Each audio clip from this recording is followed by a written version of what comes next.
వేసి నిప్పుడుపై దాని వాసన నాకు ఇంపైంది. అదేంటి సార్ డెకాయిట్ గాడు గొర్రెలు చంపి ఆడు ఆ మాంసం నిప్పుల మీద ఎత్తే వాసన పిలుస్తాడు. ఆడు గాడ్డైనా సార్ అడుగుతాడు. మనకెందుకు సార్ అది? మీ పిల్లల మాంసం మీతో తినిపించదని అంటాడు. మనకెందుకు సార్ అది? ప్రభు అయిన యేసుక్రీస్తు వారి పేరట మీ అందరికీ కూడా శుభాభివందనాలు ప్రకటిస్తున్నాను. గడిచిన దినంలో కొన్ని ప్రత్యేకమైన విషయాల్ని లేఖనానుసారమైన రీతిలో తెలుసుకోవడానికి దేవుడిచ్చిన కృపను బట్టి నేను ఎంతగానో దేవుని స్తుతించబోతున్నే ఉన్నాను. మీరు ఇప్పుడు ఆ వాయిస్ రికార్డింగ్ కూడా విన్నారు కదండి. రాధా మనోహర్ దాస్ గారు ఒక మాట అన్నారు. ఏంటి ఆ మాట అంటే, మీ పిల్లల మాంసమును మీతోనే తినిపించేదను అని అన్నారు యెహోవా దేవుడు అనే మాట ఆయన ఉపయోగించారు. దానితో పాటుగా ఈ 36 ప్రశ్నలు రాసినటువంటి వ్యక్తి, ఆయన పేరు గోపి అనేటువంటి విషయాన్ని కూడా నేను గమనించాను. కొంతమంది యొక్క మాటను బట్టి, కొంతమంది ఇచ్చినటువంటి సమాచారాన్ని బట్టి ఆ వ్యక్తి పేరు గోపి అనేటువంటి విషయాన్ని కూడా నేను గమనించాను. ఆ వ్యక్తి కూడా తను రాసినటువంటి 36 ప్రశ్నల్లో ఒక ప్రశ్నని ఆ విధంగానే రాయడానికి ఆయన ఇష్టపడ్డాడు.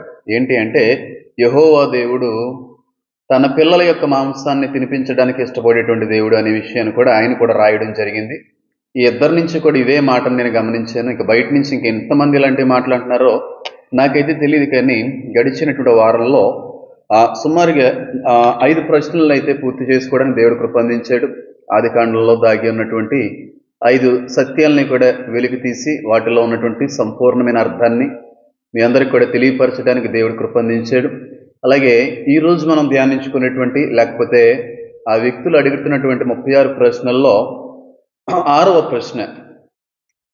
ప్రశ్న ఏంటంటే, ఈరోజు ఆ వ్యక్తి అడుగుతున్నటువంటి ప్రశ్న లేవీ కాండాన్ని కానీ మనం పరిశీలించినట్టయితే, లేవీ కాండము 26వ అధ్యాయము 27, 29వ వచనం వరకు కూడా మనం చదివినట్టయితే అక్కడ ఒక మాట కనబడుతూ ఉంది. ఒకసారి చదువుదాం. నేను ఇలాగ చేసిన తర్వాత మీరు నా మాట వినక నాకు విరోధముగా నడిచిన ఎడల మీరు మీ కుమారుల మాంసమును తినెదరు, మీ కుమార్తెల మాంసమును తినెదరు. వాళ్ళు ఇస్తున్నటువంటి వివరణ ఏంటి అంటే, నా మాట వినకపోతే మీ కుమార్తెల మాంసాన్ని మీతోనే తినిపిస్తాను అంటున్న బైబిలు దేవుడు అనేటువంటి వివరణ వాళ్ళకి నచ్చిన విధంగా వాళ్ళు ఇవ్వడానికి ఇష్టపడ్డారు. వాస్తవానికి లేవీ కాండము 26వ అధ్యాయము లేకపోతే 27వ వచనం వరకు జరిగినటువంటి సంఘటనని వాళ్ళు బయట పెట్టట్లేదు.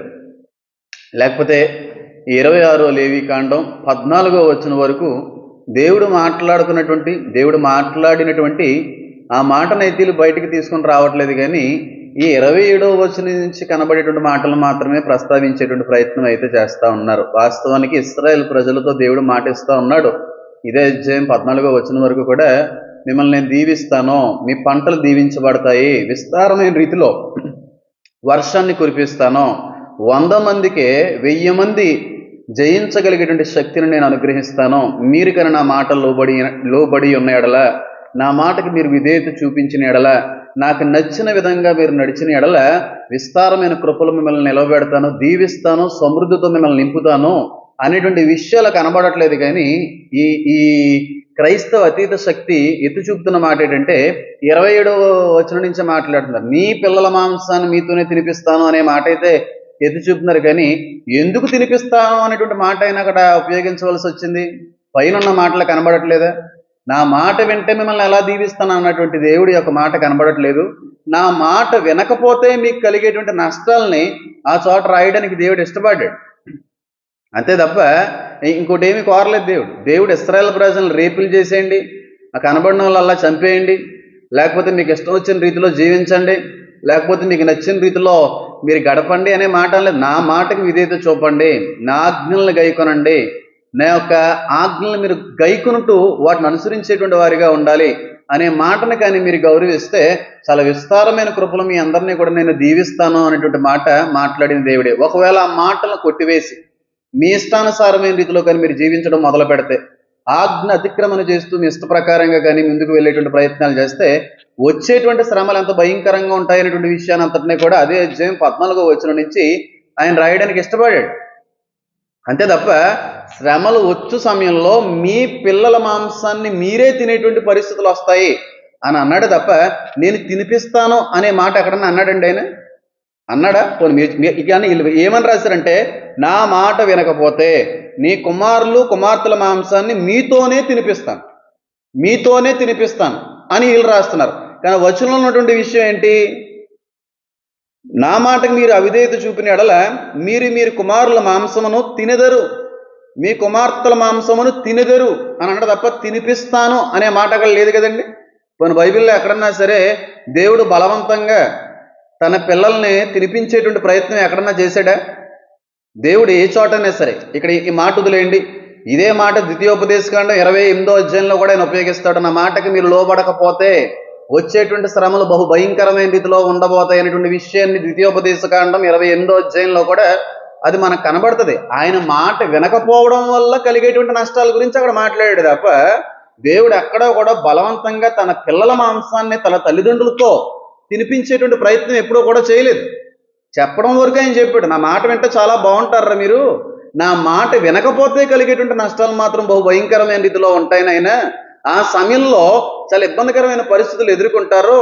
ఆ సమయంలో ఆ ఆకలి తట్టుకోలేక, లేకపోతే ఆ కరువు బాధలో ఏమీ తినడానికి లేనటువంటి సమయంలో కూడా మీ పిల్లల మాంసాన్ని సైతం మీరే తినే అంత భయంకరమైనటువంటి ఆకలి వచ్చే అవకాశం ఉంది, కరువు వచ్చే అవకాశం ఉంటుంది. దయచేసి నా మాట మీరు కొట్టేయకంటే నాకు నచ్చిన రీతిలో నా ఆజ్ఞను అనుసరిస్తూ మీరు జీవించండి రా బాబు అని చెప్పాడు తప్ప ఎక్కడ కూడా యెహోవా దేవుడు తన పిల్లల్ని సొంత తల్లిదండ్రులతో బలవంతంగా కానీ కావాలని కానీ ఉద్దేశపూర్వకంగా కానీ తినిపించిన ప్రయత్నం ఎక్కడా కూడా లేదు. దాన్ని మీరు గమనించాలి. తల్లిదండ్రులు కూడా చాలా హెచ్చరికలు ఇస్తూ ఉంటారండి. నువ్వు నా మాట కానీ వినకపోతే, నువ్వు నా మాట కానీ చెవిని పెట్టకపోతే, నీకు నచ్చిన రీతిలో కానీ నువ్వు వెళ్ళిపోతే ఇలాంటి నష్టం వస్తుంది, ఇలాంటి కష్టం వస్తుంది, ఇలాంటి ఇబ్బంది వస్తుంది రా బాబు అని చెప్పినప్పటికీ కూడా వాళ్ళ మాట వినకుండా కానీ మనం జీవించాం అనుకోండి, ఖచ్చితంగా దాని యొక్క పర్యవసానాన్ని మనమే పొందుకోవాలి, దాని యొక్క నష్టాన్ని మనమే భరించాలి, అందులో సందేహం లేదు. అదే జరిగింది 2వ రాజుల గ్రంథంలో కూడా విషయం జరుగుతుంది. భయంకరమైన కరువు వస్తుంది ఇశ్రాయేలు ప్రజలకి. షామ్రోను పట్టణం అంతా కూడా సిరియా రాజు ముట్టడి వేసిన సమయంలో ఇశ్రాయేల్ ప్రజలు భయంకరమైన కరువులో ఇబ్బంది పడుతూ ఉంటారు. ఆ సమయంలో ఇశ్రాయేల్కి సంబంధించినటువంటి స్త్రీ అంటారు, రాజుగారితో అంటారు, ఏమండి తినడానికి ఏమన్నా ఉన్నాయా, గానుగు దొట్టులోంచి ఏమన్నా ఇవ్వగలరా, ద్రాక్ష దొట్టుల నుంచి మాకు ఏమన్నా పెట్టగలరా అంటే మన పరిస్థితే బాగోలేదు, నీకెక్కడి నుంచి తెచ్చుకుని రానమ్మా, అంత భయంకరమైన కరువు ఉంది కదా అంటే ఆవిడ ఉపయోగించిన మాట ఏంటంటే, నిన్నటి దినాన నా పిల్లల మాంసాన్ని నేను తిన్నాను, ఈ రోజున నా ఎదురుంటే ఆవిడ ఆ పిల్లవాడిని నాకు ఇవ్వండి మన ఇద్దరం కలిసి తిందామంటే ఇవ్వనంటుందండి అంటే బట్టలు చింపుకుంటాడు అక్కడ ఉన్నటువంటి ఇశ్రాయేల్ రాజు. కరువు అనేటువంటి కారణాన్ని బట్టి అది జరిగింది. అది కూడా ఒకసారి జరిగింది, అది కూడా ఉపమాన రీతిగానే ఉపయోగించడం నేను అంటాను. ఆ రాజుకి ఎంత భయంకరమైనటువంటి కరువులో ఆ రాజ్యం ఉన్నదో తెలియజేసేటువంటి ప్రయత్నం కొరకు అది ఉపయోగించిన మాట తప్ప వాస్తవానికి బైబిల్ చరిత్రలో కానీ బైబిల్ ఎక్కడా కూడా అలాంటి పరిస్థితులు కనబడలేదు. దేవుడు ఎక్కడో కూడా బలవంతంగా తన పిల్లల్ని తినిపించేటువంటి ప్రయత్నాలు చేయలేదు.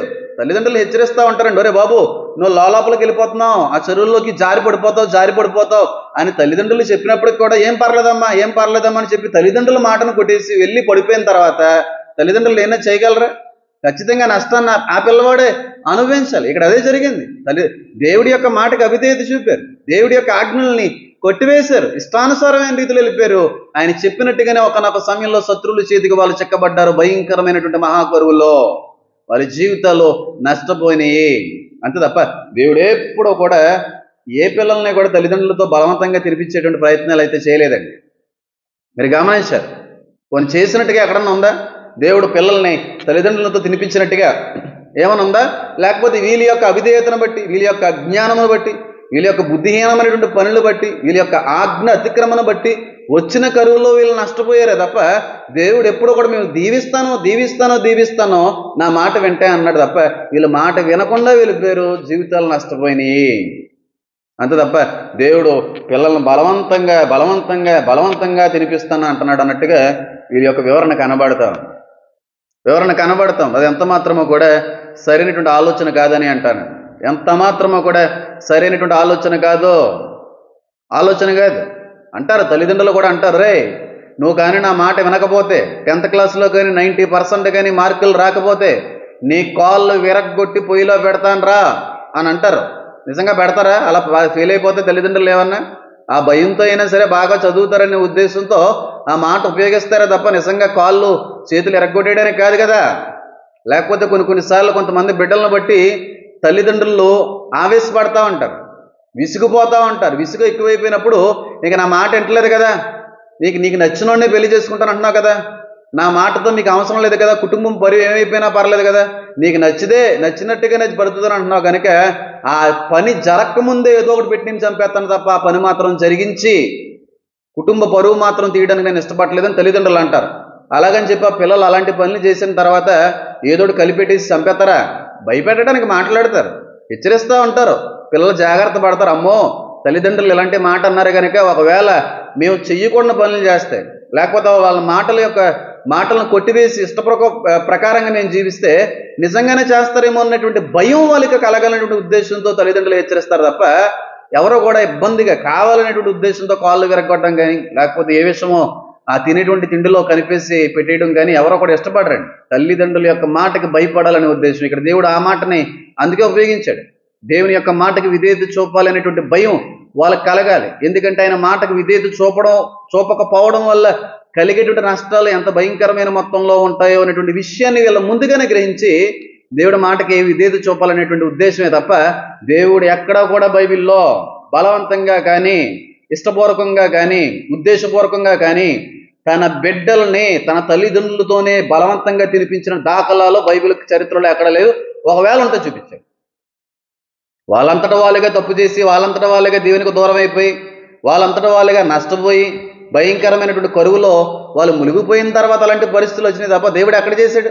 ఆ పరిస్థితి కూడా బైబిల్లో ఒకే ఒకసారి కనబడుతుంది తప్ప రెండో మళ్ళీ ఒకసారి కనబడే అవకాశం కూడా లేకపోయింది అక్కడ.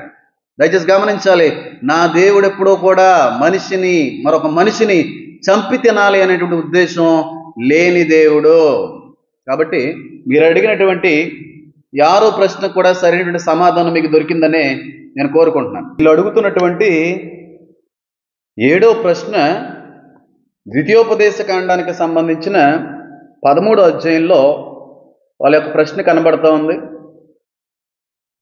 ద్వితీయోపదేశ కాండము 13వ అధ్యాయము 6, 7, 8వ వచనాలు కానీ చదివితే ఆ ప్రశ్న కనబడుతూ ఉంది. నీ తల్లి కుమారుడే కానీ, నీ సహోదరుడే కానీ, నీ కుమారుడే కానీ, నీ కుమార్తె కానీ, నీ కౌగిట భార్యే కానీ, నీ ప్రాణ స్నేహితుడే కానీ, భూమి యొక్క ఈ కొన మొదలుకొని ఆ కొన వరకు నీకు సమీపముగా నుండినను నీకు దూరముగా నుండినను, నీ చుట్టూ నుండి జనములో దేవతల్లో నీవును నీ పితరులను ఎరుగని ఇతర దేవతలను పూజింతుము రమ్మని రహస్యముగా నిన్ను ప్రేరేపించిన ఎడల వారి మాటకు సమ్మతింపకూడదో, వారి మాట వినకూడదో, వారిని కటాక్షింపకూడదో, వారి యందు జాలి పడకూడదో, వారిని మాటుపరచకూడదో, అవశ్యముగా వారిని చంపవలెను అనే మాట కనబడతా ఉంది. అయితే వీళ్ళు ఇస్తున్నటువంటి వివరణ ఏంటి అంటే, దేవాది దేవుడు అక్కడ ఉన్నటువంటి మాట తెలియపరుస్తున్న విషయం ఏంటంటే, మీ కుటుంబ సభ్యులు కానీ, మీ బంధువులు కానీ, మీ తల్లిదండ్రులు కానీ, లేకపోతే మీ స్నేహితులు కానీ, మీ సహోదరులు కానీ ఎవరైనా ఇతరుల దేవతలని రహస్యముగా పూజిద్దాం రండి అనేటువంటి మాట కానీ ఎవరన్నా పలికితే నిర్దాక్షిణ్యంగా ఆలోచించకుండా వాళ్ళని రాళ్ళు రువ్వి చంపండి అనేటువంటి మాట ఆ ప్రశ్నలో కనబడింది. అయితే వీళ్ళు ఇస్తున్నటువంటి వివరణ చూడండి, ఎంత దౌర్భాగ్యమైనటువంటి బుద్ధి కలిగిన వ్యక్తులో, ఎంత విషయాన్ని హైందువుల్లో దేవుని ఎరగనటువంటి వ్యక్తులు హృదయాల్లో నింపే ప్రయత్నం చేస్తున్నారో చూడండి. కావాలని చేసేటువంటి దానికి చెప్పి ఎంతకంటే పెద్ద ఆధారం అవసరం లేదు. దేవుడు ఏమన్నాడు? నీ వారు ఎవరైనా రహస్యముగా మరొక దేవతను పూజించడానికి రమ్మంటే వాళ్ళని కొట్టి చంపండి అని అన్నాడు. దాని గురించి కూడా వివరణ చెప్తాను. కానీ వీళ్ళు ఆ వచనానికి ఇచ్చే వివరణ ఏంటంటే, నిన్ను ఎవరు గుడికి రమ్మని పిలిచినా సరే, అది అమ్మ పిలిచినా కావచ్చు, అక్క కావచ్చు, చెల్లి కావచ్చు, తమ్ముడు కానీ, స్నేహితుడు కానీ, భార్య కానీ, వాళ్ళని రాళ్లతో కొట్టి చంపమని చెప్పిన బైబిల్ దేవుడు. అన్ని మతాలు ఒకటే అని ఇప్పుడు కూడా అంటారా? ఈయన ఎలా మాట్లాడుతున్నాడో తెలుసా? ఎంత మూర్ఖుడు ఎక్కడ అర్థమవుతుంది. ఆ గోపి అనేటువంటి వ్యక్తి నిన్ను ఎవరైనా గుడికి రమ్మని పిలిస్తే వాళ్ళు రాళ్ళు రుబ్బి చంపేయమంటున్న బైబిల్ దేవుడు అని చెప్పి ఈయన చెప్తున్నాడు. అక్కడ ఏమన్నా గుడి అనేటువంటి మాట కనబడిందండి?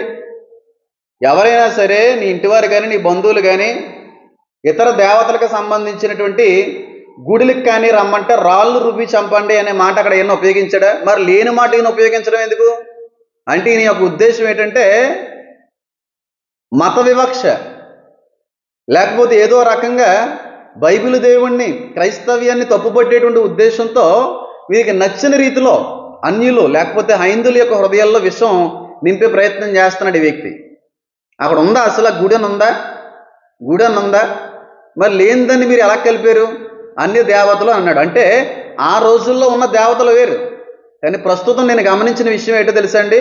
పాత నిబంధన కాలంలో యెహోవా దేవుడు దేవతల గురించి దేవుళ్ళ గురించి ప్రస్తావించాడు. అన్య దేవతలు అంటే ఆయన కాకుండా ఎవరిని పూజించినా వాళ్ళందరూ కూడా అన్య సంబంధమైన దేవతలనని అని చెప్పి ఆయన మాట్లాడడం జరిగింది.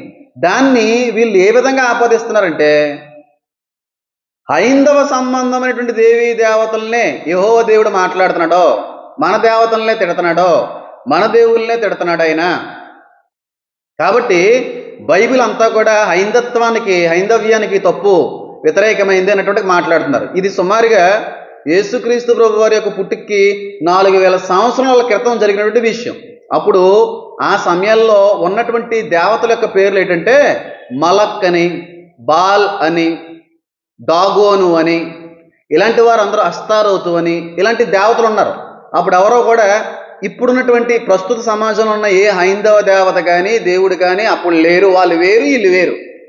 కానీ ఆ దేవతలను అంటున్న విషయాన్ని మన దేవుల్ని అంటున్నారు. వీళ్ళు మన దేవతల్ని అంటున్నాడు ఈ దేవుడు అన్నట్టుగా ఒక విష ప్రచారాన్ని జరిగించేటువంటి ప్రయత్నాలు చేస్తున్నాడు ఈ వ్యక్తి. ఉన్నారా చెప్పండి? పోనీ అక్కడెక్కడైనా సరే బైబిల్ గ్రంథంలో ప్రస్తుత హైందవ్యానికి సంబంధించిన దేవతల యొక్క పేర్లు ఎక్కడన్నా ప్రస్తావించబడ్డాయా? లేకపోతే ఆ కాలంలో ఉన్నటువంటి దేవతల యొక్క పేర్లు ప్రస్తావించబడ్డాయా? మొలక్ అని, బాల్ అని, అస్తారోతు అని, దాగోను అని ఇలాంటి పేర్లు ఉపయోగించబడ్డాయా? మరి లేని మాటని ఎందుకు మీరు సృజించి చాలామంది హైందవుల యొక్క మనోభావాలను దెబ్బతీసే ప్రయత్నం చేస్తున్నారండి? 5000, 6000 సంవత్సరాల క్రితం ఉన్న దేవుళ్ళు వేరు, వాళ్ళని ఉద్దేశించి మాట్లాడాడు దేవుడు. కానీ వీళ్ళు ఏ విధంగా ఆపాదిస్తున్నారంటే ప్రస్తుతం మన హైందవ దేవతల్ని హైందవ దేవుల్ని దేవుడు తిడుతున్నాడు అన్నట్టుగా మాట్లాడే ప్రయత్నం చేస్తున్నారు. దేవుడు ఎక్కడ కూడా గుడికి వెళ్ళేటువంటి వ్యక్తుల్ని రాళ్ళు రువి చంపేయండి అనేటువంటి మాట ఉపయోగించలేదు. అన్య దేవతలు ఆ దేవతల దగ్గరికి రండి అని పిలిచేటువంటి వ్యక్తుల పట్ల మీరంత నిర్దాక్షిణంగా కఠినంగా ఎందుకు ప్రవర్తించాలని అన్నాడో కూడా చెప్తాను. కానీ వీళ్ళు అంటున్న మాట గుడికే రమ్మనంటే వాళ్ళని రాళ్ళు వేసి కొట్టేయాలి అంటున్నాడా బైబిల్ దేవుడు. అలాగైతే నా బంధువుల్లో నా స్నేహితుల్లో బోల్డ్ మంది హైందవులు ఉన్నారు, రక్తం సంబంధికులే చాలామంది. వాళ్ళని ఎప్పుడన్నా రాళ్ళు రువి కొట్టే ప్రయత్నం మేము ఎప్పుడన్నా చేసామా? లేకపోతే క్రైస్తవ్యంలోనే చాలామంది దేవుని తెలుసుకున్న వ్యక్తి కుటుంబంలోనే చాలామంది దేవుని తెలుసుకోలేని వ్యక్తులు చాలామంది ఉంటారు. ఒకే కుటుంబానికి సంబంధించిన వాళ్ళు ఉంటారు. అందులో 10 మంది ఉంటే 2 దేవుని తెలుసుకున్న వాళ్ళు ఉంటారు, 8 మంది దేవుని తెలుసుకోకుండా ఇంకా కూడా హైందవ్యంలోనూ ఇతర మతాల్లో కొనసాగే వ్యక్తులు ఉంటారు. ఇప్పుడు దేవుడు తెలుసుకున్నటువంటి ఆ 2 బైబిల్ దేవుడు గుడికి రమ్మని పిలిస్తే చంపేయండి అనేటువంటి మాటను ఉపయోగిస్తూ ఇదిగో మమ్మల్ని కూడా నువ్వు గుడికి రమ్మంటున్నావు అని చెప్పి, లేదంటే మీరు ఆ గుడికి వెళ్తున్నారని చెప్పి ఎప్పుడైనా ఏ క్రైస్తవుడన్నా సరే ఇతర హైందవ సంబంధమైన వ్యక్తిని కొట్టి చంపేయడం మీరు ఎప్పుడైనా చూసారా? రాళ్ళు రూపి చంపేయడం అయినా చూసారా? నా బంధువులే బోల్డ్ మంది ఉన్నారు, వాళ్ళకి నచ్చిన దేవుణ్ణి వాళ్ళు కొలుస్తున్నారు. అలాగని చెప్పి వాళ్ళు ఎప్పుడన్నా రమ్మన్నంత మాత్రాన్నా లేదంటే ఇంకొక కారణాలు బట్టి ఎప్పుడు కూడా రాళ్ళు రూపి చంపేటువంటి ప్రయత్నాలు మేము ఎప్పుడు కూడా చేయలేదు. ఎందుకంటే బైబిల్లో రాసిన ఉద్దేశం మాకు బాగా తెలుసు, దాని యొక్క అర్థం మాకు బాగా తెలుసు. ఇలా ఎలాగంటే మన దేవుళ్ళనే తిడుతున్నారో మన దేవతలనే తిడుతున్నాడో అనేటువంటి మాటను ఉపయోగిస్తూ ఉన్నాడు. ఒక మాట మీరు జాగ్రత్తగా కానీ చదివితే చాలా క్లియర్గా రాయబడి ఉన్నటువంటి విషయం ఏంటో తెలుసా? ఆ చోట నీ తల్లి కుమారుడే కానీ, నీ సహోదరుడే కానీ, నీ కుమారుడే కానీ, నీ కుమార్తె కానీ, నీ కౌగిట భార్యే కానీ, నీ ప్రాణ స్నేహితుడే కానీ, భూమి యొక్క ఈ కొన మొదలుకొని ఆ కొన వరకు నీకు సమీపముగా నుండినను నీకు దూరముగా నుండినను, నీ చుట్టూ నుండి జనముల దేవతల్లో నీవును నీ పితరులను ఎరగని ఇతర దేవతలను పూజించము రమ్మని రహస్యముగా నేను ప్రేరేపించినాడలా అన్నాడు. రహస్యముగా ఎందుకు పిలవాల్సి వస్తుంది ఆ వ్యక్తులు చెప్పండి? అక్కడ ఎందుకు పిలుస్తారు రహస్యంగా? ఇప్పుడు ఫ్రెండ్స్ ఉంటారో తల్లిదండ్రులకు తెలియకుండా ఆ ఫ్రెండ్ని ఇంట్లో నుంచి బయటికి చాలా సీక్రెట్గా తీసుకెళ్లేటువంటి ప్రయత్నాలు చేస్తూ ఉంటారు రహస్యంగా. ఎందుకంటే తల్లిదండ్రులకు అంటపడితే తల్లిదండ్రులకు కానీ ఈ విషయం తెలిస్తే పంపించాలనే ఉద్దేశంతోనే తప్పు అనేటువంటి విషయం వాళ్ళు ఎరిగి రహస్యంగా చేస్తుంటారు. రహస్యంగా చేసి ఎప్పుడో కూడా తప్పులు పాపాలే. బహిరంగంగా సగౌరవంగా నీతిగా చేసేది ఎప్పుడు కూడా రహస్యంగా చేయక్కర్లేదు. కానీ రహస్యంగా చేసేదాని వెనకాల ఎప్పుడు కూడా పాపం ఉంటుంది. ఇక్కడ ఆయన అదే అంటున్నాడు, రహస్యముగా నిన్ను ఎవరైనా సరే ఈ దేవుణ్ణి వదిలిపెట్టి ఇతర దేవతల వైపు నిన్ను మళ్లించేటువంటి ప్రయత్నాలు చేస్తే నిర్దాక్షిణ్యంగా వాళ్ళకి క్షమించొద్దని అన్నాడు. ఎందుకు క్షమించొద్దు అన్నాడో కూడా చెప్తాను. ఇతర దేవతలు ఎందుకు అంత భయంకరమైనటువంటి అలవాట్లు లక్షణాలు కలిగి ఉన్న వ్యక్తులు కూడా చెప్తాను. ఆ రోజుల్లో మళ్ళీ చెప్తున్నా చూడండి, దాగోను, అస్తారోతు, బాలు, ఇలాంటి మలక్కు, ఇలాంటి దేవతలు దేవుళ్ళు ఎక్కువ కొలుస్తూ ఉంటారు. ఆ దేవతల యొక్క ప్రత్యేకత ఏంటంటే చాలా భయంకరమైన స్వభావం. ఆ పూజలు ఎలా జరుగుతూ ఉండేవి అంటే నరబలితో పూజలు జరుగుతూ ఉండేవి. చిన్న చిన్న పిల్లల్ని ఆ మొలక్ అనేటువంటి దేవత రాగి చేతుల్లో కాలిపోతున్నటువంటి భయంకరమైనటువంటి వేడిమితో మండుతున్నటువంటి ఆ రాగి విగ్రహపు చేతుల్లో చిన్న చిన్న పిల్లల్ని సమర్పించేసేవారు, బూడిదైపోయేవారు చిన్న చిన్న పిల్లలు. నరబలి జరిగేది ఆ దేవతల దగ్గర. బహు భయంకరమైన పరిస్థితులు వాళ్ళ యొక్క సమాజంలో ఆ దేవతను పూజించేటువంటి వ్యక్తుల యొక్క జీవితంలో కనబడుతూ ఉండేది. అందు గురించి వాళ్ళు ఉపయోగించుకునేవారు ఇశ్రాయేలు యొక్క ప్రజల్ని సైలెంట్గా. వీళ్ళ పిల్లల్ని ఆ దేవునికి బలిగా ఉపయోగించేటువంటి ఆలోచనతో వీళ్ళు సైలెంట్గా రహస్యంగా ఈ దేవుని వదిలిపెట్టి ఈ దేవుడికి దూరం చేసి ఆ దేవునికి దగ్గర చేసేటువంటి ప్రయత్నాలు చేస్తూ ఉండేవారు. ఎందుకంటే ఈ పిల్లల్ని బలివ్వడానికి అక్కడ మొలక్కైనటువంటి దేవత సుమారుగా చరిత్ర తెలియపరుస్తూ ఉంటుంది. కొన్ని వందల ఎత్తుతో కూడినటువంటి విగ్రహం, అది ఇత్తడి విగ్రహం, భయంకరమైన వేడితో కాలుతూ ఉంటుందంటే నిరంతరం కూడా. అది కింద భయంకరమైన అగ్ని గంధకాలతో ఆ బొమ్మ ఎప్పుడూ కూడా, విగ్రహం ఎప్పుడూ కూడా మండుతూ ఉంటుందంట. వీళ్ళకున్న నమ్మకం ఏంటంటే ఆ పిల్లవానికని ఇచ్చేస్తే ఇంకా ఎక్కువ పిల్లల్ని ఇస్తాడో ఈ మలక్ దేవుడు, పంట బాగా పండుతుంది, వర్షం బాగా వస్తుంది అనే ఉద్దేశంతో చిన్న చిన్న పిల్లల్ని, ముక్కుపచ్చలారినటువంటి పిల్లల్ని ఆ వేడిగా కాలిపోతున్నటువంటి మలక్ యొక్క ఆ రాగి లేదంటే చాలా పదార్థాలతో చేసేవారంట. ఆయన చేతులు పెట్టేసేవారు. నిర్దాక్షిణ్యంగా చిన్నపిల్లల్లో బూడిదైపోతూ ఉండేవారు. నరబలి కోరేవారు ఆ దేవతలు, హైందవ సంబంధమైన దేవతలు కాదు, ఆ దేవతలు కోరేవారు కనుక ఇశ్రాయేలు బిడ్డలను వాళ్ళు ఉపయోగించుకుంటున్నారు కనుక రహస్యంగా నువ్వు దారి తప్పించే పిల్లల్ని నరబలికి సమర్పించేటువంటి పరిస్థితులు కనబడుతున్నాయి కనుక దయచేసి వాళ్ళ యొక్క సాంగత్యం మీకు మంచిది కాదు, వాళ్ళ యొక్క జోడు మీకు మంచిది కాదు. వాళ్ళతో కానీ మీరు కలిస్తే అనవసరంగా మీ జీవితాలు పాడు చేసుకుంటారు, మీ పిల్లల్ని మీరు కోల్పోతారు. నన్ను కాదని ఆ దేవతల వైపు కానీ మీరు వెళ్తే మీ పిల్లలు నిర్దాక్షిణ్యంగా వాళ్ళు నరబలికి ఇచ్చేస్తారు. కాబట్టి దయచేసి అలాంటి పనులు చేయకండి. ఒకవేళ అలాంటి వారు ఎవరన్నా సరే రహస్యంగా మిమ్మల్ని పిలిచే ప్రయత్నం చేస్తే, రహస్యంగా రా మా దేవత దగ్గరికి రా, మా దేవుడి దగ్గరికి రా అని చెప్పి మిమ్మల్ని పురుకలిపేటువంటి ప్రయత్నాలు ఎవరైనా మీ కుటుంబానికి సంబంధించిన వ్యక్తులే చేస్తే నిర్దాక్షిణ్యంగా ఆలోచించకుండా రాళ్ళు రువి చంపండి. ఎందుకంటే వాళ్ళు మిమ్మల్ని తీసుకుని వెళ్ళేది నరబలికి. అది మంచిది కాదు కదండి. నరబలి మంచిదా పోని చెప్పండి. పిల్లల్ని బలిచ్చేస్తానంటే ఏ తల్లైనా ఏ తండ్రినైనా ఊరుకుంటారా? ఏ కుటుంబ సభ్యుడైనా ఊరుకుంటారా చెప్పండి? మరి దేవుడు చేసిన తప్ప లేకపోతే ఒప్ప అర్థం చేసుకోండి మీరు. నరబలికి అలవాటైనటువంటి సంస్కృతిలోకి వీళ్ళని రహస్యముగా తీసుకెళ్లేటువంటి ప్రయత్నాలు జరుగుతున్నప్పుడు అలాంటి వారి మాటలు ఖండిస్తూ వాళ్ళని నిర్దాక్షిణ్యంగా కొట్టి చమ్మన్నాడు. తప్పేముంది అందులో? మన పిల్లల్ని నరబలిచ్చేస్తామంటే నువ్వైనా నేనన్నా ఊరుకుంటామండి ఎవరన్నా? అది అసలు సరైనటువంటి పద్ధతేనది? అలాంటివి జరుగుతూ ఉండి ఇశ్రాయేలు ప్రజల చుట్టూ కూడా అనేక దేవతలతో అనేక దేవులతో ఇతరుల్లో కొనసాగుతూ ఉండేవారు. అటు వారిలో కలిపే ప్రయత్నాలు కొంతమంది వీళ్ళలో నుంచి మొదలయ్యారు. అందుని బట్టి దేవుడు ఆ మాట అక్కడ ఉపయోగించాడు. అంతే తప్ప గుడికి రమ్మంటే రాళ్ళు రువు చంపేమన్న మాట ఎత్తకండి. మీకు బుద్ధిహీనత బాగా పెరిగిపోయిందని అర్థమైంది మాకు. మీకు బుద్ధి లేదని కూడా బాగా అర్థమైపోయింది. వాక్య అవగాహన లేదు. పైకి వీళ్ళు అనుకుంటారు మాకు మించిన జ్ఞానులు లేరు అన్నట్టుగా వీళ్ళు ఫీల్ అయిపోతూ ఉంటారు. సరైనోడు ముందు నువ్వు కూర్చుంటే తెలుస్తుంది నీ జ్ఞానం ఏ పడిదో. కూర్చో ఒకసారి రా, ఫోన్లో వాళ్ళతో వీళ్ళతో మాట్లాడుతూ నువ్వు ఏదో పెద్ద హీరో అని ఫీల్ అయిపోకో. కూర్చుంటే సింగిల్గా లేదంటే కూర్చొని తేల్చేసుకుందామంటే అప్పుడు నీ ప్రతాపం ఏంటో బైబిల్ యొక్క ప్రతాపం ఏంటో నీకు తెలిసి వస్తుంది. అంతేగాని నువ్వే పెద్ద జ్ఞానివి, నీకు నచ్చిందే నీకు అనిపించిందే అందరూ కూడా నమ్మాలంటే జరగదు. దేవుడెక్కడ కూడా రండి మా గుడికి రండి అని ఎవరన్నా పిలిస్తే రాళ్ళు రువ్వి కొట్టి చంపండి అనే మాట ఉపయోగించలేదు. అప్పుడున్నటువంటి దేవతలను ఉద్దేశించి మాట్లాడిన మాట. ఎందుకంటే ఆ దేవతల దగ్గర నరబలి ఎక్కువగా జరుగుతూ ఉండేది. భయంకరమైన పరిస్థితులు ఆ చోట కనబడేవి.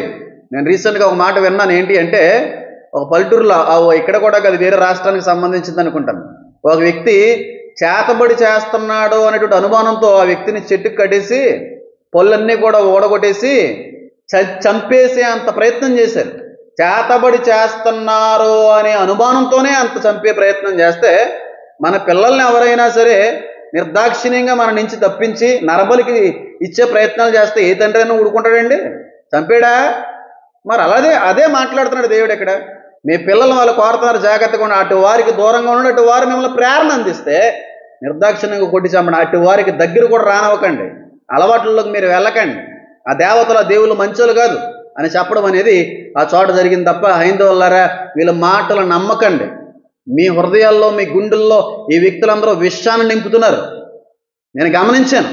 వీళ్ళు చేసేది ఏంటి అంటే, వాక్య వక్రీకరణతో పాటుగా దేవుళ్ళలోకి రావాలి, దేవుణ్ణి తెలుసుకుందాం అనుకుంటున్నటువంటి వ్యక్తులకి బైబిల్ యొక్క తప్పులు లేదంటే బైబిల్ యొక్క పాపం అన్నట్టుగా వాళ్ళు నిరూపించే ప్రయత్నం చేస్తున్నారు.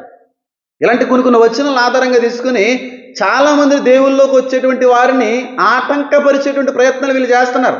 బైబిల్ దేవుడు అసలు నిజదేవుడు కాదు, ఆయన పరిశుద్ధుడు కాదు, పాపాత్ముడైన, నరబరులు కూడాడు, లేకపోతే పిల్లల్ని తినమన్నాడు, ఇలాంటి మాటలను ఉపయోగిస్తున్నారు. కానీ వాస్తవానికి అక్కడ జరిగిన విషయం మీకు ఎవరో కూడా చెప్పలేని కారణాన్ని బట్టి, మీరు తెలుసుకోలేని ప్రయత్నాన్ని బట్టి వాళ్ళు మరింతగా పేటరైపోతున్నారు. నమ్మకండి, ఎవ్వరి మాటలు కూడా నమ్మకండి. మీకు వీలైతే దేవుని తెలుసుకోవాలన్న ఆలోచన మీకుంటే ఎప్పుడన్నా తెలిసిన వారి నుంచి బైబిల్ తెచ్చుకుని చదవడానికి కానీ చెప్పడానికి కానీ ఎవరితోనే చెప్పించుకోవడానికి కానీ ప్రయత్నించండి. అప్పుడు మీకు అర్థమవుతుంది.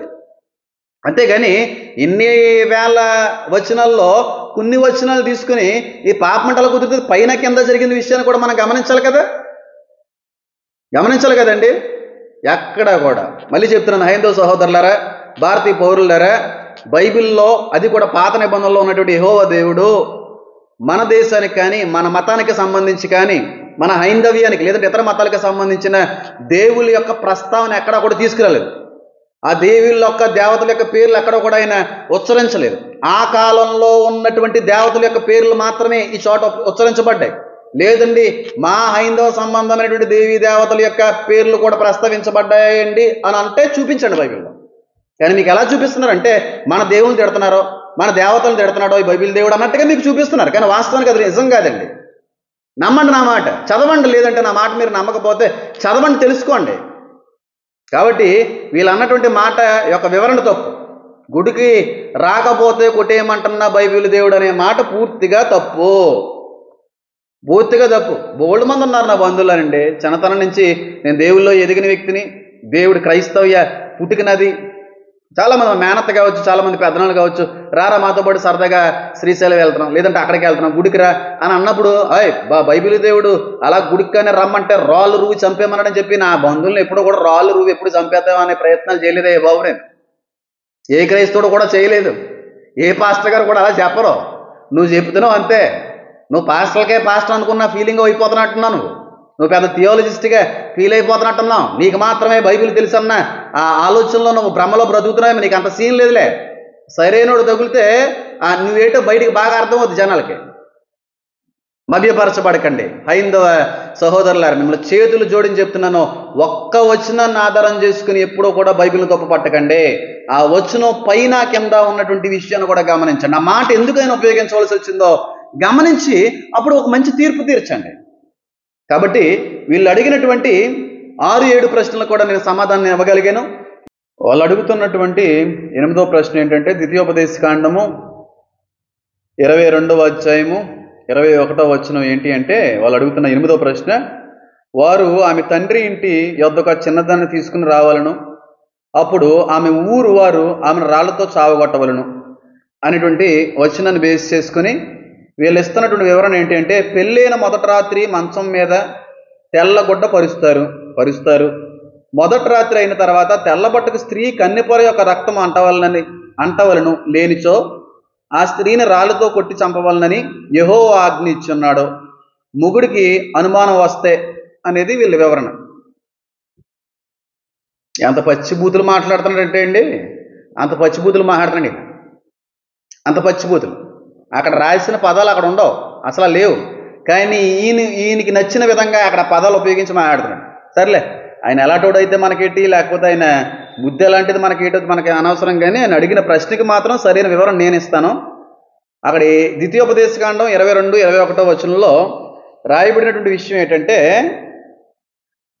నువ్వు కట్టుకోబోయేటువంటి భార్య, లేకపోతే నువ్వు చేసుకున్నటువంటి భార్య మీ మొదటి కలయికలో కానీ, ఆ రాత్రికాల సమయంలో ఆ పడక మీద పరిచినటువంటి తెల్ల వస్త్రానికి కానీ రక్తపు డాగు కానీ అంటకపోతే ఆవిడ కన్యత్వాన్ని కోల్పోయింది అనే ఉద్దేశంతో వాళ్ళ అందరూ కూడా అందరి సమక్షంలో కొట్టి చంపాలి అనే మాట అక్కడ రాయబడింది. ఓ మాట చెప్తున్నాను, తర్వాత నేను విషయాన్ని తెలియపరుస్తాను. యూదులు, అదే ఇశ్రాయేల్లో కన్యత్వానికి చాలా ప్రత్యేకత, చాలా ప్రాముఖ్యత ఇస్తారు. ప్రత్యేకంగా స్త్రీలు కన్యత్వాన్ని కాపాడుకోవాలి. కట్టుకోబోయేటువంటి భర్త వచ్చే వరకు కూడా వాళ్ళ యొక్క పవిత్రతని, వాళ్ళ యొక్క పరిశుద్ధతని, వాళ్ళ యొక్క శరీరాన్ని జాగ్రత్తగా కాపాడుకుని ఆ పవిత్రత అంతటినీ కూడా, కన్యత్వం అంతటినీ కూడా భర్త వచ్చే వరకు కూడా దాచిపెట్టాలనే పద్ధతి కలిగినటువంటి వ్యక్తులు. ఇది ఎప్పుడు జరిగింది అంటే సుమారుగా ఇప్పటికే 6000 సంవత్సరాల క్రితం ఉన్నటువంటి సాంప్రదాయం, లేదంటే పద్ధతులు అవన్నీ కూడా. ఇది 21వ వచనం మాట్లాడుతున్నాడు, కానీ 21వ వచనం పైన జరిగిన విషయాన్ని, సందర్భాన్ని మాట్లాడు. ఆ పైన ఏమని ఉంటుందంటే, ఆయన పెట్టిన చట్టం కొట్టి చంపేయాలి, లేదంటే చంపేసిన వాళ్ళు ఏమీ అక్కడ జరగలేదు, లేదంటే అలా చచ్చిపోయిన వాళ్ళు కూడా లేరు బైబిల్లో. రక్తం ఫస్ట్లో కలయికలో రాలేదని చెప్పి, అంటే ఈ లెక్కన ఈవిడ కన్యత్వాన్ని కోల్పోయింది అనేటువంటి ఉద్దేశంతో రాళ్ళు రువ్వి చంపబడినటువంటి వ్యక్తులు కూడా బైబిల్లో ఎక్కడ లేరు. ఒకవేళ అలా చేస్తే ఇలా చెయ్యండి అనేటువంటి మాట మాత్రమే అది ఉపయోగించారు తప్ప ఇక్కడ జరిగిన సందర్భం కాదు. ఇదొక హెచ్చరిక అంతే, ఇదొక హెచ్చరిక మాత్రమే, అంతేగాని అక్కడ ఎవరిని కూడా రాళ్ళు రువ్వి చంపడం అనేది జరగలేదు. పైన మాటలు ఏంటంటే, ఏ కట్టుకున్న భర్త అయినా సరే భార్య కన్య ఉండి కూడా, పవిత్రమైన వ్యక్తి ఉండి కూడా, భర్త కానీ ఆ భార్య మీద అనుమానపడి సమాజంలోకి ఆ భార్యను తీసుకుని వచ్చి నా భార్య మీద నాకు అనుమానం ఉంది అనేటువంటి నెపాన్ని కానీ వేస్తే, ఆ చుట్టుపక్కల వారి యొక్క అందరి సమక్షంలో విషయాన్ని తెలుసుకుని నిజంగా ఆవిడ కన్యకే, కానీ ఈయన యొక్క అనుమానాన్ని బట్టే ఇది ఇలా జరిగిందని తెలియజేయబడినప్పుడు ఆ భర్తకి ఫైన్ వేయాలన్నాడు. 1000 వెండి రూకలు ఇవ్వాలి, భర్తకి ఫైన్ వేయాలి. ఒకవేళ ఈయన అనుమాన పడితే, భార్య కన్యకై ఉండి కూడా, పవిత్రురాలై ఉండి కూడా, తన పరిశుద్ధతను కాపాడుకున్న వ్యక్తి ఉండి కూడా, ఆ రోజున ఒకవేళ కొన్ని సందర్భాల్లో రక్తం కానీ రాకపోయిన కారణాన్ని బట్టి అనుమానం కానబడి ఉంటాయి, ఖచ్చితంగా ఆ భర్తే శిక్షగా అనుభవించాలి, ఫైన్ కట్టాలి, పనిష్మెంట్ ఇవ్వాలనేటువంటిది పై వచనంలో కనబడతా ఉంది. పై వచనంలో కనబడతా ఉంది. అంతేగాని అక్కడ జరిగిన విషయం ఏంటి అంటే, ఏ స్త్రీ కూడా ఫస్ట్ నైట్ జరిగినప్పుడు అక్కడ బ్లడ్ రాలేదనే కారణంతో చంపడం అనేది జరగలేదు. అప్పుడున్న పద్ధతి అదండి. కన్యత్వాన్ని కాపాడుకుంటారో, అమ్మో మా తల్లిదండ్రులను మోసం చేసి, ఇశ్రాయేలు ప్రజలను మోసం చేసి, మా దేవాది దేవుడైన యెహోవాను మోసం చేసి, పరపురుషుడితో కానీ మేము ఏ రోజైనా ఏ వయసులో అయినా సరే పాపము తప్పు చేస్తే ఆ పాపానికి తప్పుకి తగిన పర్యవసానాన్ని ఖచ్చితంగా మేము అనుభవించవలసి వస్తుందనే భయంతో అయినా సరే అక్కడున్న స్త్రీలు జాగ్రత్తగా బ్రతుకుతారని దాని ఉద్దేశం. అమ్మో ఒకవేళ నేను కన్యక కాదని కానీ రేపు పెళ్లి చేసుకున్న వ్యక్తి కానీ కనిపెడితే నన్ను అందరూ కూడా నిర్దాక్షిణ్యంగా రాళ్ళు రువ్వి చంపేటువంటి ప్రయత్నం వస్తుంది కనుక, నా ప్రాణం కోల్పోతుంది కనుక అనే భయంతో అయినా సరే వాళ్ళు జాగ్రత్తగా బ్రతుకుతారని అదొక నియమం పెట్టాడు అక్కడ. అదొక హెచ్చరిక జారీ చేశాడు దేవుడు, భయాన్ని కలుగు చేయాలని ఆ ప్రజలకి. పరాయి పురుషులతో పెళ్లి కాకముందు వ్యర్థమైనటువంటి సాంగత్యాలు పెట్టుకోకుండా ఉండాలని, భర్త రాకమునిపే ఇతరులతో కానీ శరీర సంబంధమైనటువంటి ఆ బంధాలు కానీ పెట్టుకుని వాళ్ళ యొక్క కన్యత్వాన్ని కానీ కోల్పోయినట్టయితే శిక్ష చాలా గట్టిగా ఉంటుంది అనేటువంటి హెచ్చరిక అక్కడ జారీ చేయడం జరిగింది. దాన్ని బట్టి అమ్మో నిజమే నా కన్యత్వం పోయిందని కానీ ఎవరన్నా గమనిస్తే నేను చాలా ఇబ్బంది పడిపోతానని, చంపేస్తారేమో భయంతో అయినా సరే జాగ్రత్తగా పరిశుద్ధంగా పవిత్రంగా బ్రతికేటువంటి పరిస్థితుల్లో వాళ్ళు ఉంటారని హెచ్చరిక జారీ చేశాడు. అంతే తప్ప అక్కడ ఏ స్త్రీ కూడా కన్యత్వాన్ని కోల్పోయింది అనేటువంటి ఉద్దేశంతో రాళ్ళు రువ్వి కొట్టబడినటువంటి విషయం బైబిల్లో ఎక్కడ లేదు. ఒకవేళ అలా జరిగితే మీరు ఇలా చెయ్యండి అనే హెచ్చరిక అక్కడ రాయబడింది అంతే.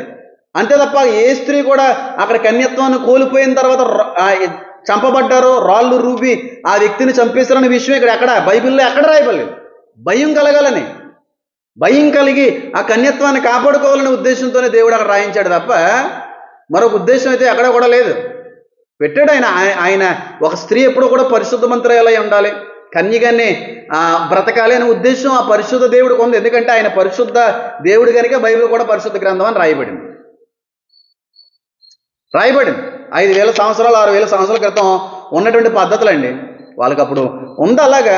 ఇప్పుడు నాలెడ్జ్ పెరిగింది, జనరేషన్లు మారి కొలిది కూడా ఆ సైంటిఫికల్గా కూడా చాలామంది మంచి అవగాహనలోకి వస్తున్నారు. ఇప్పుడున్న అలాంటి పద్ధతులు మీరు చెప్పినట్టుగా పెళ్ళి అయిన తర్వాత కొంతమంది భార్యల మీద భర్తలు అనుమాన పడతా ఉంటారు. ఇదే జరుగుతూ ఉంటుంది. వాళ్ళు వెడ్డింగ్ నైట్ అయిపోయిన తర్వాత ఇలాంటి బ్లీడింగ్ స్పాట్స్ కనబడలేదని, లేకపోతే మరొకటి ఆయన నేను మాట్లాడడానికి కూడా చాలా అసహ్యంగా ఉంటుంది కనుక నేను మాట్లాడాలనుకోవట్లేదు.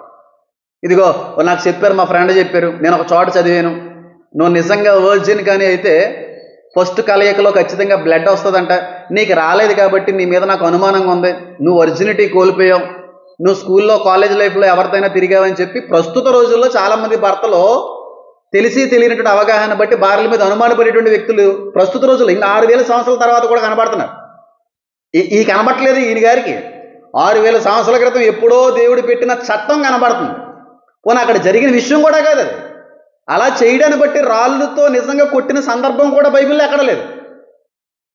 ఎంతలా మభ్యపరుస్తున్నాడో చూడండి. ఇక్కడ ప్రస్తుత రోజుల్లో లేరండి భర్తలు భార్యల్ని అనుమానించేటువంటి భర్తలు లేరా? ఇలాంటి పనికిమాల అపోహలతో, ఇలాంటి అనవసరమైనటువంటి ఆలోచనలతో, వీళ్ళు అనుకున్న రీతిలో ఆ టైంలో లేకపోతే ఆ నైట్ వాళ్ళకి కనబడలేదనేటువంటి ఉద్దేశంతో అనుమానించే భర్తల్లో డైవర్స్కి అప్లై చేసే భర్తలు బోల్డ్ మంది ఉన్నారు. ఇంత అద్భుతమైన సైంటిఫిక్గా ఎదిగినటువంటి యుగంలో కూడా, డెవలప్ అయిన యుగంలో కూడా అలాగేం ఉండదండి. సైన్స్ కూడా ప్రూవ్ చేసింది ఏంటంటే వర్జినిటీకి బ్లీడింగ్కి సంబంధం లేదు. అప్పుడు రోజుల్లో సైకిల్ లేవు, ఎక్సర్సైజులు లేవు, ఎక్కువ దూర ప్రాంతాల్లో నడిచేటువంటి పరిస్థితులు లేవు. ఎప్పుడూ కూడా ఇంట్లో గుడారాల్లోనే ఉండేవారు. వాళ్ళు వంట పని మాత్రమే ఉండేది. కాబట్టి మీరు అంటున్నట్టుగా అలాంటి పొర కానీ ఏది తెగిపోకుండా చాలా జాగ్రత్తగా ఉండేమో. ప్రస్తుతం అందరూ సైక్లింగ్ అని, రన్నింగ్ అని, స్పోర్ట్స్ అని, లాంగ్ డిస్టెన్స్ వాక్స్ అని, రన్నింగ్ ఇవన్నీ కూడా చేస్తున్నారు కనుక అవి మనకు తెలియకుండానే కొన్నిసార్లు అవి బ్రేక్ అయిపోతూ ఉంటాయి. డాక్టర్లు కూడా ప్రూవ్ చేశారు అది. వర్జినిటీకి దానికి సంబంధం లేదు. ఇప్పుడున్న బుద్ధిహీనులు అలాంటి ఆలోచన కలిగి ఉన్నారు. ఇప్పుడున్న బుద్ధిహీనులు అంతే తప్ప ఇప్పుడు ఇక్కడ ఈయన అడుగుతున్నట్టుగా ఈ ద్వితీయోపదేశకాండం 22వ అధ్యాయంలో ఏదో ఒక స్త్రీ కన్యత్వాన్ని కోల్పోయిన కారణాన్ని బట్టి రాళ్ళుతో కొట్టి చంపిన విషయం కాదు. అక్కడ చంపబడలేదు బైబిల్లో ఎక్కడ కూడా. ఒకవేళ అలాంటి పనులు ఎవరన్నా జరిగిస్తే ఇలాంటి శిక్ష ఉంటుంది అనేటువంటి హెచ్చరిక జారీ చేశాడు. అప్పుడైనా సరే భయంతో జాగ్రత్తగా ఉంటామని. ఇప్పుడు చాలామంది 10th SSC పబ్లిక్ ఎగ్జామ్ రాస్తూ ఉంటారు. ఎగ్జామ్ చాలా చోట్ల సెంటర్స్ పడుతూ ఉంటాయి. కాలేజీల్లో మరొక స్కూల్లో సెంటర్స్ పడుతూ ఉంటాయి. అక్కడ వెళ్ళిన తర్వాత ఫస్ట్ ఎగ్జామ్ రోజున అక్కడ ఉన్న ఇన్విజిలేటర్లు అందరూ కూడా ఒక మాట అంటారు, ఒరే బాబు, ఎవరి చేతిలో అయినా సరే స్లిప్ దొరికిందా, ఎవరైనా సరే హాల్ టికెట్ అనేటువంటి దాన్ని ఎగ్జామ్ హాల్కి తీసుకురాకపోయినా వాళ్ళు ఎగ్జామ్ రాయడానికి వీలు ఉండదు, స్లిప్ దొరికితే నిర్దాక్షిణ్యంగా డిబార్ చేసేస్తాము అనే హెచ్చరిక జారీ చేస్తారు. ఎందుకు? నిజంగా స్లిప్ పట్టుకొస్తే డిబార్ చేసేస్తారేమో అన్న భయంతో అయినా సరే జాగ్రత్తగా ఉంటారని. అంతేగాని డిబార్ చేసేస్తారా? 1-2 సార్లు ఛాన్స్ ఇచ్చిన తర్వాత ఇంకెప్పుడు చేయొద్దని చెప్పి వదులుతారు. అయినా సరే కొనసాగుతున్న ఖచ్చితంగా నిర్దాక్షిణ్యంగా ఆలోచించకుండా మిగతా వాళ్ళు కూడా పాడవుతారనే కారణాన్ని బట్టి డిబార్ చేస్తారు. అంతేగాని హెచ్చరిక భయం కలగాలనే ఉద్దేశమే తప్ప నిజంగా చంపేసినట్టుగా బైబిల్లో ఎక్కడన్నా ఉందేటండి? ఆ బ్లీడింగ్ అనేటువంటిది, ఆ బ్లడ్ స్పాట్స్ అనేటువంటివి మీరు మాట్లాడుతున్నట్టుగా దరిద్రంగా అసహ్యంగా మాట్లాడుతున్నారు చూడండి. అలాగే ఎక్కడన్నా జరిగిందా? అలా జరగడాన్ని బట్టి ఎక్కడన్నా దేవుడు కొట్టి చంపించేశాడా? పోనీ ఇదేమన్నా ఇప్పుడు 6,000 సంవత్సరాల తర్వాత మేము కొనసాగుతున్నటువంటి క్రైస్తవ్యంలో ఎక్కడన్నా కనబడింది? ఏ పాస్టర్ గారైనా, ఏ క్రైస్తవుడైనా సరే కట్టుకున్నటువంటి భార్య కన్యకయ్య కానీ ఉండకపోతే మీరు రాళ్ళు కొట్టి చంపేయాలన్నాడో బైబిల్ దేవుడని ఎవరన్నా అంటారా? ఏ పాస్టర్ అన్నా బోధిస్తాడా? ఏ క్రైస్తవ సంబంధమైన భర్త అయినా సరే భార్యని రాళ్ళతో కొట్టి చంపేయడం జరిగిందా అనుమానంతో, వర్జిన్ కాదని? లేకపోతే బైబిల్లో 6000 సంవత్సరాల క్రితం అలా రాయబడి ఉంది కనుక ఇప్పుడు కూడా అలాగా ఉండకపోతే రాళ్ళు రూ చంపేమని దేవుడు చెప్పాడు, ఆ హెచ్చరిక కొందమాకని చెప్పి చంపడం అనేది ఎక్కడన్నా చూసారా? పోనీ ఎవరైనా ఏ పాస్టర్ అనేది బోధిస్తున్నాడు ఎలా చంపాలని చెప్పి, రాళ్ళు పెట్టి కొట్టేయాలని చెప్పి చంపమన్న పాస్టర్ ఎవడన్నా ఉన్నాడేటయ్యా? బుద్ధి లేకుండా మాట్లాడతావు. మూర్ఖుడు కాకపోతే మూర్ఖుడికి మించిన మూర్ఖుడు నువ్వు. మూర్ఖుడు కాదు, అంతకు మించినోడు నువ్వు. పోనీ ఉన్నాయో చెప్పండి. హైందువుల్లో నేను అడుగుతున్నా, హైందవ సహోదరుల, మీ చుట్టుపక్కల చాలా చర్చిలు ఉంటాయి. మనకు తెలిసిన బంధువుల్లోనే చాలామంది క్రైస్తవులు ఉంటారు. మనకు తెలిసినలోనే బంధువుల్లోనూ చుట్టాల్లోనూ ఫ్రెండ్స్లోనే బోల్డ్ మంది క్రీస్తులు స్వీకరించిన వ్యక్తులు ఉంటారు. వాళ్ళు ఎవరినన్నా అడగండి, కట్టుకున్న భార్య కానీ వర్జిన్ కాకపోతే రాళ్ళు కొట్టి చంపేయమని మీ పాస్టర్ గారు ఎప్పుడైనా బోధించారా? ప్రసంగాలు ఎప్పుడైనా ఉపయోగించారా? అసలు ఉపయోగించమే. అసలే వీటి గురించి మేము ఎప్పుడు కూడా ప్రస్తావించాం. అప్పటి కాలానికి సంబంధించిన పద్ధతి అది. ఇది చదవడానికి కూడా మేము ఇష్టపడం, ఎందుకంటే మాకు అనవసరం లేదు. ఆ కాలంలో ఉన్నటువంటి చట్టము పద్ధతి అంతా కూడా చట్టము పద్ధతి అది. ఈయన అంటా ఉంటాడు, మీ ఇంట్లో ఆడవాళ్ళు ఎవరైనా సరే ఈ వచనాన్ని చదివించగలరా అంటాడు. నీకు ఎందుకయ్యా? మా ఇంట్లో ఆడవాళ్ళతో నీకు పనేటి? చదువుతారు, బైబిల్ చదివే వాళ్ళే ప్రతి క్రైస్తవ స్త్రీ కూడా, మహిళ కూడాని. వాళ్ళకి తెలుసు ఆ మాట యొక్క అర్థం, వాళ్ళకి తెలుసు, నీకు తెలియకపోవచ్చులే. మా భార్యల మీద, మా ఇంటి ఆడపడుచుల మీద నీకు పెత్తనం ఏంటి? మీకేమన్నా మీ ఆడవాళ్ళు తీసుకుని వచ్చి నేను చెప్పి చదవమన్నా వచనాన్ని చదివించగలవా? నీకు అథారిటీ ఏంటియా? ఇతర ఫ్యామిలీస్ మీద, ఇతర ఫ్యామిలీకి సంబంధించిన వైఫ్స్ మీద నీకు అథారిటీ ఏంటి? నీ భార్యని పిలిపించుకొని చదివించుకో. మాకు తెలుసు మా భార్యలకి ఆ వచనం చదివే ఉన్న వాళ్ళు అందరూనే, దాని యొక్క భావన కూడా బాగా తెలిసిన వాళ్ళే. అంటే నువ్వు ఉపయోగించినంత పరుషు పదజాలాన్ని ఆ బైబిల్లో ఉపయోగించకపోవచ్చు, కానీ నువ్వు మాట్లాడేది వేరేగా ఉంటుంది. నీకు ఎందుకు అసలనే? తెలియకుండానే రక్షణ పొందేసుకున్నావా? తెలియకుండా 2 సంవత్సరాల నుంచి క్రైస్తవంలో కొనసాగుతున్నావా? తెలియకుండా ఏమీ చదవకుండానే ఎక్కడి వరకు వచ్చేసరేటి? మా ఇంటి ఆడవాళ్ళు అందరూనే నువ్వు చెప్పేవాడివి, నువ్వు మాకు చెప్పాలి. మళ్ళీ మా ఇంటి ఆడవాళ్ళని అందరూ వచ్చి కూర్చోబెట్టి చదివించాలంట. నువ్వు చెప్తే మా వాళ్ళు చేస్తారు, పని పోటీ ఏం లేదు మా వాళ్ళకి.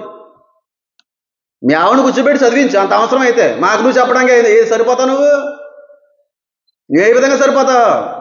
నీకు వాక్య అవగాహన లేదు, అది నీ తప్పు. నీకు అర్థమైన రీతిలో అందరికీ కూడా అర్థం అవ్వాలంటే కుదరదు. నీకు ఎలాగ అర్థమైంది, మాకు ఎలాగ అర్థం అవ్వాలో అది వాస్తవ సత్యం ఏంటో మాకు బాగా తెలుసు. క్రైస్తవులకి అంతకంటే బాగా తెలుసు. క్రైస్తవులు అంటే మగవాళ్ళు కాదు. 100 మంది క్రైస్తవులు అంటే అందులో 50 మందికి మహిళలు ఉంటారు, పురుషులు ఉంటారు. వాళ్ళు బైబిల్ చదివిన వాళ్ళే. నువ్వేం పెద్దగా ఏం చెప్పేక్కర్లేదు బాబు. అక్కడ క్లియర్గా ఇలాంటి తప్పులు కానీ ఇశ్రాయేలు జనాంగంలో జరగకూడదనే ఉద్దేశంతో దేవుడు ఒక చట్టాన్ని, పద్ధతిని పెట్టాడు. భయంతో, జాగ్రత్తతో, అమ్మో నా కుటుంబం పరుగు పోతుంది, దేవుడికి పరుగు పోతుంది, నా కుటుంబం కళ్ళు కప్పి ఏ పరపురుషుడితో అయినా సరే తప్పు చేస్తే నా ప్రాణం మీదకే అది వచ్చే ఆ పరిస్థితులు ఉన్నాయి కనుక జాగ్రత్తగా ఉండాలి. నాకు నా దేవుడు సిద్ధపరిచిన భర్త వచ్చేంత వరకు కూడా నా పవిత్రతని, నా కన్యత్వాన్ని కాపాడుకోవాలనే భయంతో వాళ్ళు జీవిస్తారనే ఉద్దేశంతో అక్కడ రాయబడింది తప్ప, మీరు చెప్పినట్టుగా ఈ అధ్యాయంలో ఎక్కడా కూడా ఏ వ్యక్తి కూడా, ఏ స్త్రీ కూడా వర్జినిటీ కోల్పోయింది అనేటువంటి నెపంతో రాళ్ళు రువ్వి చంపిన సందర్భం బైబిల్లో ఎక్కడ లేదు. అపోహల్లో బతుకుతున్నారు అంతే. మీరు వారు ఉందంటే చూపించండి బైబిల్లో. కాబట్టి ఈయన అడుగుతున్నటువంటి 8వ ప్రశ్నకు కూడా నేను సరైనటువంటి అర్థాన్ని ఇచ్చేటువంటి రీతిలో మీకు సమాధానం ఇవ్వగలిగానని నేను నమ్ముతున్నాను. అడుగుతున్నటువంటి 9వ ప్రశ్న అదే ద్వితీయోపదేశ కాండానికి సంబంధించిన 28వ అధ్యాయము 57వ వచనాన్ని కానీ మనం చదివితే ఆ వచనం చక్కని రీతిలో కనబడతా ఉంది. అతి సుకుమారమును కలిగి మృదుత్వము చేతను, అతి సుకుమారము చేతను నేల మీద తన అరకాల మోప తెగింపని స్త్రీ తన కాళ్ళ మధ్య నుండి పడు మావిని, తాను కనబోవు పిల్లలను తాను రహస్యముగా తినవలనని, తన కౌగిటి పెనిమిటి ఎడలనైనను, తన కుమారుని ఎడలనైనను, తన కుమార్తె ఎడలనైనను కటాక్షము చూపకపోవును అనేటువంటిది బైబిల్ వచనం. కానీ వీళ్ళిస్తున్న వివరణ ఏంటంటే, 2 కాళ్ళ మధ్య నుంచి పిల్లలు పుట్టేటప్పుడు మావి వస్తుంది కదా, దాన్ని రహస్యంగా తినాలి. భర్త పైన కానీ పిల్లల పైన కానీ భార్య ఎటువంటి ప్రేమ చూపకుండా తినేయాలి అని చెప్తున్న బైబిల్ దేవుడు అన్నట్టుగా వీళ్ళ ఉద్దేశం. ఇందాక లేవికాండం 26వ అధ్యాయానికి సంబంధించిన ప్రశ్న వేసే చూడండి, 6వ ప్రశ్న. మీ పిల్లల మాంసాన్ని మీరు తింటారో నా మాట వినకపోతే?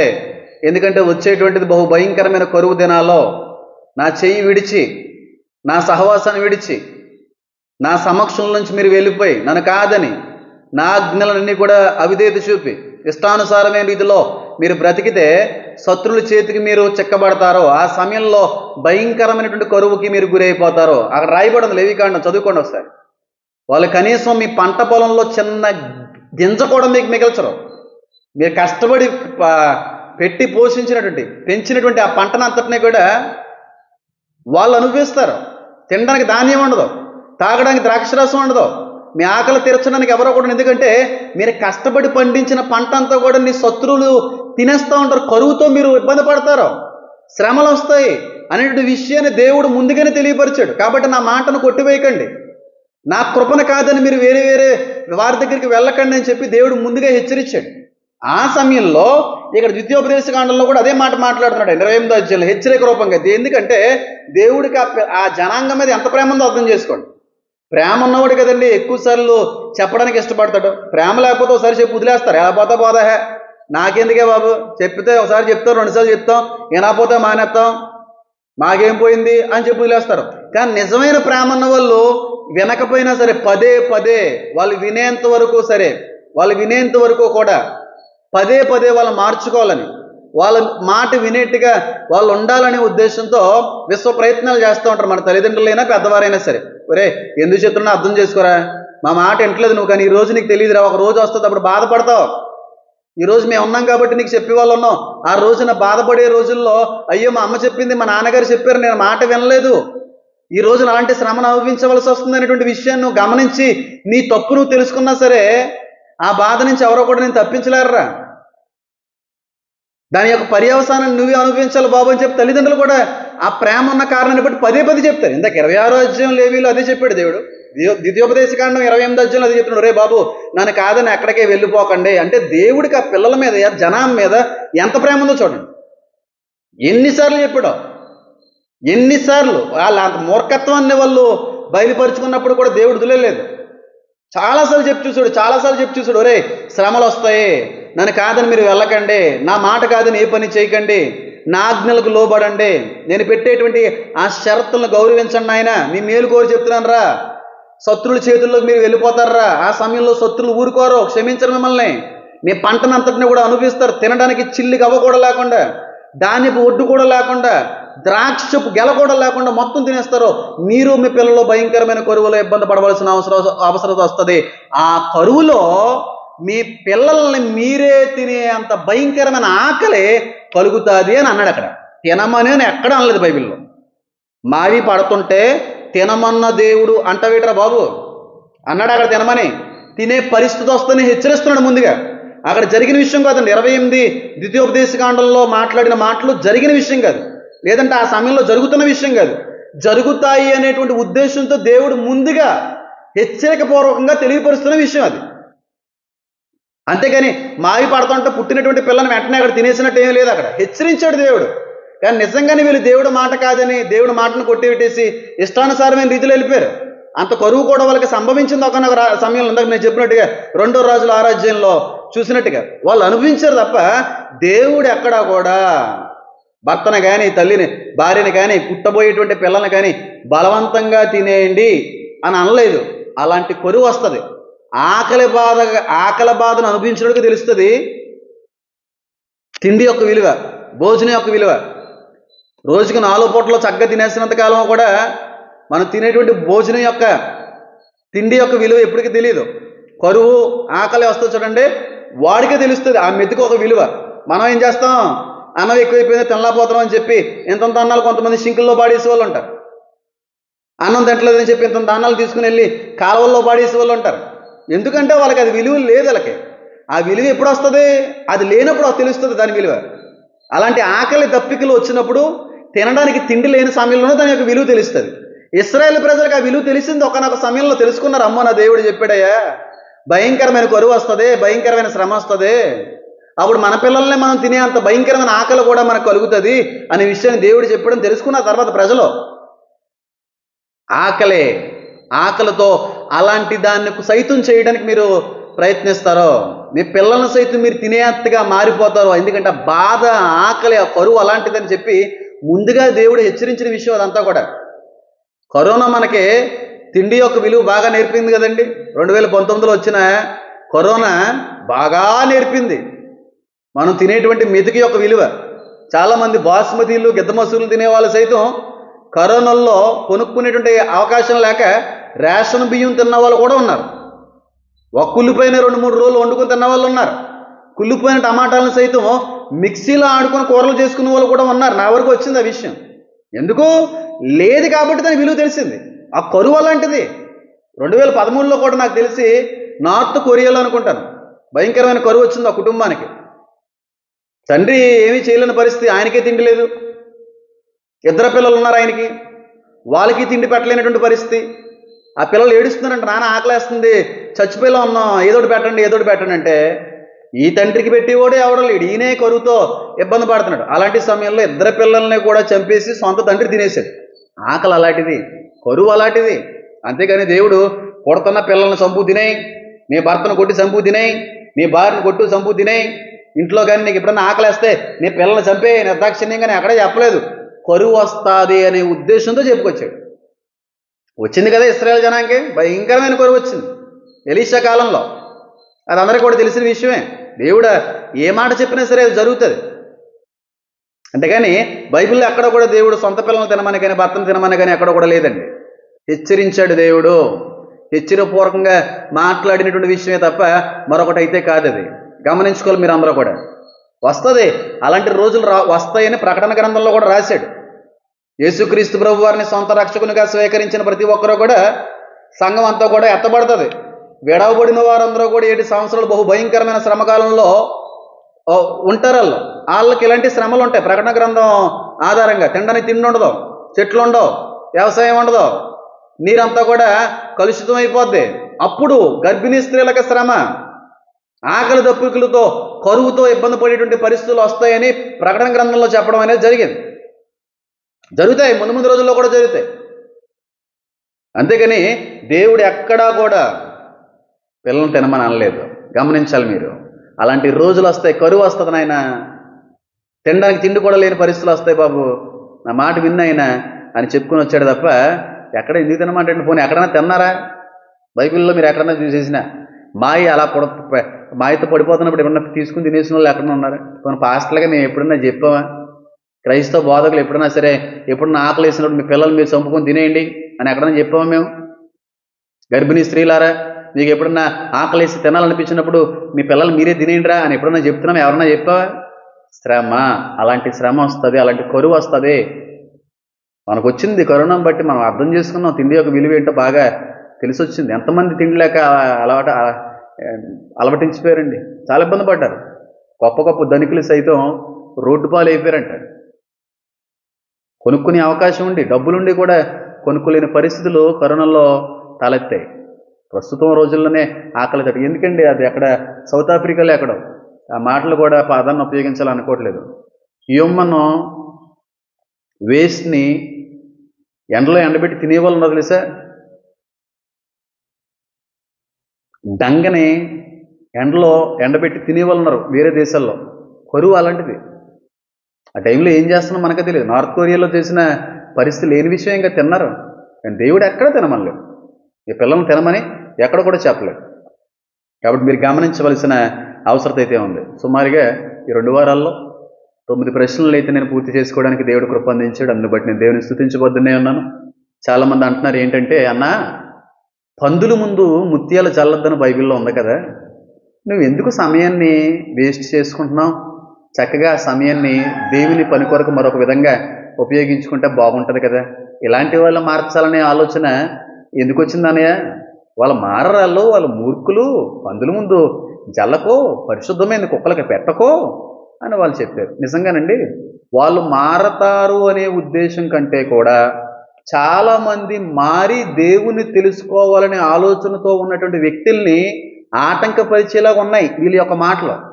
కాబట్టి మనం కానీ వాళ్ళకి అర్థమయ్యే రీతిలో కానీ చెప్పకపోతే వాళ్ళు తప్పిపోయే ప్రమాదం ఉంది. దేవుణ్ణి తెలుసుకుని వచ్చేటువంటి సమయంలో వీళ్ళ మాటలు పట్టుకుని అమ్మో ఇన్నున్నాయా బైబిల్లో, కష్టమే ఎలాగైతే మనం ఆ దేవుని నమ్ముకోవడం వేస్ట్ అనే ఉద్దేశంతో ఆగిపోయే వాళ్ళు ఉన్నారు. నాకు రీసెంట్గా ఒక బ్రదర్ మెసేజ్ చేశారు, అన్న నేను హైందువుణ్ణి, 2 years క్రితం నేను క్రైస్తవ్యాన్ని స్వీకరించాను, యేసుక్రీస్తు ప్రభు వారిని సొంత రక్షకుడిగా స్వీకరించాను. నేను బైబిల్ చదవడం మొదలుపెట్టాను 2 yearsలో. చాలాసార్లు బైబిల్ ఎలాంటి మాటలు ఉన్నాయేంటి, ఎలాంటి తప్పులు ఉన్నాయేంటి, ఇది పరిశుద్ధమైనటువంటి పుస్తకం ఏంటి అని అనుకునేవాడిని. కానీ మీ వీడియోస్ మొన్నటి నుంచి చూడడం మొదలుపెట్టాను. ఆహా, ఈ వచనం యొక్క భావన ఇదా అని చెప్పి నేను అర్థం చేసుకోవడానికి ఒక చక్కటి అవకాశం దేవుడు మీ మూలంగా మాకు అందించాడన్నా అని చెప్పి ఒక హైందవ సహోదరుడు చెప్పడం జరిగింది. కాబట్టి వాక్య అవగాహన, పరిశుద్ధాత్మ సంబంధమైన సంపూర్ణ అభిషేకంతో కూడినటువంటి వ్యక్తులతో ఎవరైనా కూర్చొని మాట్లాడితే వాళ్ళు మీకు అర్థమయ్యే రీతిలో చెప్తారు.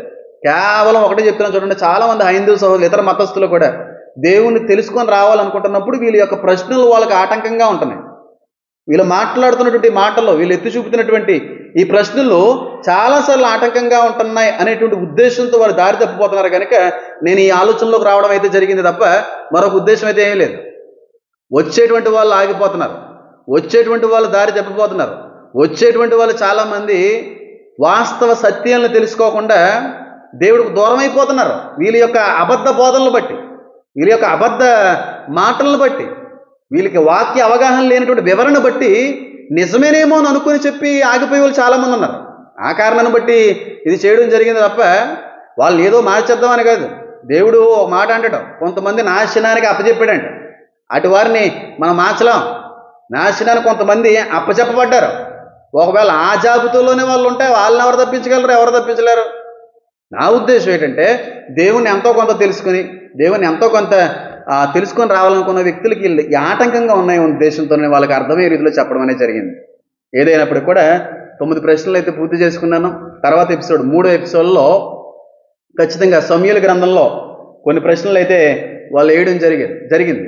వాటన్నిటికీ సంబంధించినటువంటి సంపూర్ణమైన ఆత్మీయ అర్థాలతో పాటుగా నిజమైన వివరణ కూడా మీ అందరికి కూడా ఇవ్వడానికి ప్రయత్నిస్తాను. ప్రార్థించండి, మీరందరూ కూడా అనేక మందికి ఈ విషయాలు తెలియపరచండి, అనేక మందికి షేర్ చేయండి. అప్పుడే వాళ్ళకు కూడా తెలుస్తుంది. అప్పుడు తెలుసుకొని అలాంటి వ్యక్తులు ఎప్పుడన్నా ఇలాంటి వచనాలను ఆధారంగా చేసుకుని ప్రశ్నిస్తున్నారు అనుకోండి, టక్కమని చెప్పండి సమాధానం. అప్పుడు ఆడు నోరు మూసుకుంటాడు అంతే. కాబట్టి ఇప్పటి వరకు మీ చక్కటి విలువైన సమయాన్ని దైవ సంబంధమైనటువంటి మాటల కొరకు వెచ్చించి చూసినటువంటి మీ అందరికి కూడా హృదయపూర్వకమైన శుభాలు. అనేక మందికి షేర్ చేయండి అమ్మా, చూసి ఊరుకోకుండా అనేక మందికి షేర్ చేస్తేనే ఈ ఉన్న సత్యం బయటికి వెళ్తుంది. కనుక మీరందరూ కూడా దేవుని కృపలో వర్ధిల్లాలని, మిమ్మును మీ కుటుంబాన్ని దేవుడు దీవించాలని కోరుకుంటూ సెలవు తీసుకుంటున్నాను. ఆమేన్.